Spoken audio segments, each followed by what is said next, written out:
ভালোবাসা যদি বাতাসে ভেসে ভেসে মানুষের মন ছুঁয়ে যেত।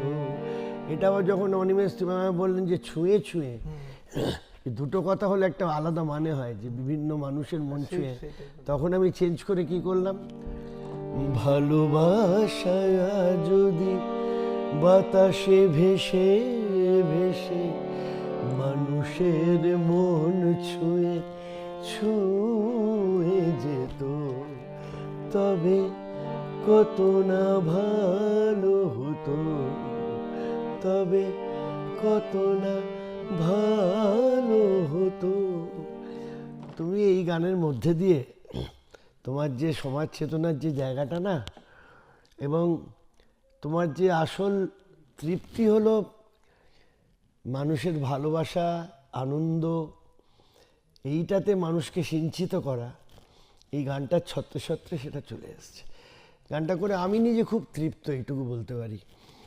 এবং আমার ভাইপোই বলতে পারো, সুদর্শন ঘোষ, একদম বাচ্চা ছেলে, এত সুন্দর এটাকে প্রোগ্রামিং করেছে। অ্যাকর্ডিয়ানগুলো আমি বাজিয়েছি, কিন্তু এমনি বাকি সমস্ত প্রোগ্রামিং তো সুন্দর করেছে। এইটুকু বাচ্চা ছেলে আমার মন ভরিয়ে দিয়েছে।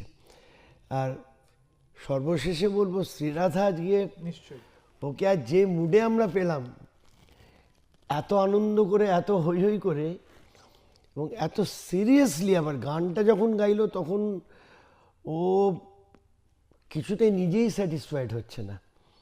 এত ভালো গেয়েছে গানটা যে আমি সত্যিই খুব তৃপ্ত। এবং আমার নিজের মনে হয় যে এই গানটা কিন্তু থেকে যাবে, এটা থেকে যাওয়ার গান। যেমন কিছুক্ষণ আগে একটা গান শোনাচ্ছেন না, যে এখনো থেকে গেছে, 25 বছর আগেকার গান। তো এরকম এটা কিন্তু একটা থেকে যাওয়ার গান হতে পারে। আমি আপনাদের বলবো যে আপনারা শুনুন শুনুন, এবং আমি গ্যারেন্টি দিচ্ছি ভালো লাগবেই। তারপরে যে কাজটা করতে হবে সেটা হলো একটু শেয়ার করা ফেসবুকে, ইউটিউবে, মানুষের কাছে যাতে পৌঁছয়। আমরা খালি বলে বেড়াই যে কিছু হচ্ছে না, কিছু হচ্ছে না। যেগুলো হচ্ছে সেগুলো মানুষের কাছে আসলে পৌঁছচ্ছে না। সেই দায়িত্বটা কিন্তু আমাদের সকলে মিলে নিতে হবে, যে যাতে মানুষ ভালো গান শোনেন। আপনাদের কাছে করজোরে অনুরোধ করছি, গানটি শুনুন এবং মানুষের কাছে পৌঁছে দিন। তাতে আখেরে বাংলা গানের উপকার, কারণ বাংলা গান দাঁড়িয়ে আছে মেলোডির ওপরে। মেলোডি বাদ দিয়ে বাংলা গান হয় না। হু হা চিৎকার চেঁচামেচি করে ওটা জিউএন গান হয়, গয়াকান্ন গান হয় না। তা সেই জায়গায় দাঁড়িয়ে এই গানটার একটা অন্যরকম গন্ধ আছে, সেইটা আপনারা একটু প্রমোট করুন, এই অনুরোধ রইল। অনিমেষ আরও ভালো ভালো গান লিখুক, আমি কেন, আরও অনেকে সুর করুক ওর লেখা গান, এই প্রার্থনা থাকবে।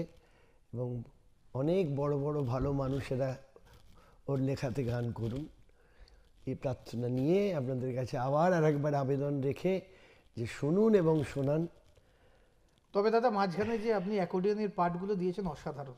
আপনি নিজে আমার হঠাৎ নিজের মনে হলো যে আমি একটু নিজে বাজাই, সেই জন্যে খুব ভালো, ওই অসাধারণ পার্টগুলো অন্যরকম একটা মজা এসছে। আসলে যে তৈরি করে সে যদি বাজাতে পারে তাহলে মজাটা অন্য জিনিস হয়। সেই ভাব, সেটাও সেই অনুভব, সেইটা এসছে। প্রকাশ। আমি তোমাদের সকলের কাছে কৃতজ্ঞতা প্রকাশ করছি এই কারণে যে আমার এই বয়সেও তোমরা আমাকে মনে রাখো, সবসময় মনে রাখো, সেই সম্মানটা দিয়ে আমাকে দিয়ে কাজ করাও। এটা আমার কাছে খুব বড় পাওয়া। কারণ আমার বন্ধুবান্ধব যারা বয়স্ক আমার বয়সী ছিল, প্রায় সকলেই মানে হয়তো বেঁচে আছেন অনেকে, কিন্তু কাজকর্ম থেকে প্রায় বিদায় নিয়েছেন। সেদিক থেকে আমার সৌভাগ্য যে আমি এখনও রোজ কাজটা করি আপনাদের আশীর্বাদে। আপনি তো বটবৃক্ষর মতো এখনো আছেন।